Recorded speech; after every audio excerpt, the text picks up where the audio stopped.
Al.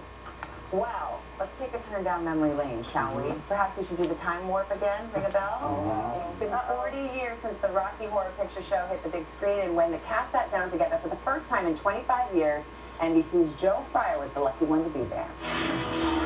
How'd you do, Cult classic is a term often thrown around carelessly, but the true definition can be summed up in 5 words: the Rocky Horror Picture Show. The film first hit theaters in 1975. Now, 40 years later, the cast is reunited. Barry Bostwick and Susan Sarandon, who played Brad and Janet, Meatloaf and Patricia Quinn, who gave us Eddie and Magenta, and Tim Curry, the man behind the mad scientist, Dr. Frankenfurter. Seeing everyone, it's like a time warp? Oh, no! Did you ever learn the time warp? Absolutely, I've had to do on numerous How do you occasions. really? Yeah. At every wedding that you had to go to? No, Yeah. I mean, so often it rears its head. For those who don't know it, Jump to the left. And do it to the right. And then Your hands on your hips. Tight. But it's a pelvic.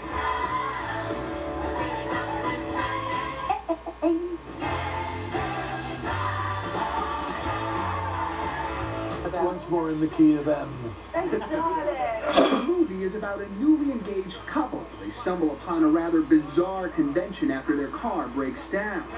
From beginning to end, it's filled with iconic songs, one of which paves the way for Curry's jaw-dropping entrance. How did you even come up with the character? Well, originally I played him as a German. He's Dr. Frankenfurter. And then one day I was on a London bus and I heard a woman say, "Do you have a house in town?" I thought, that's it. He should sound like the Queen. I have that knowledge. Brilliant idea. Well done, Curry. That was fantastic. Thank you. It changed everything. Before it was a picture show, Rocky Horror was a play, and Curry, Meatloaf, and Quinn were part of the stage production. I weighed about 315 pounds. I had on a garter belt with fishnet stockings and high-heel shoes. Sarandon and Bostwick joined the cast when Rocky Horror jumped to the big screen. Was this a tough movie to make? I mean, were the conditions difficult at times? are we telling the truth now? Yeah, I think we have to.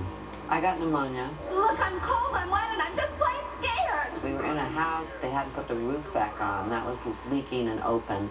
And it was December, January, it was winter. Ticket sales were just as frigid when the movie first opened. Rocky Horror struggled at the box office, but over time, as it appeared in smaller theaters, the film's popularity grew, eventually becoming a Saturday night destination, the longest-running theatrical release in movie history.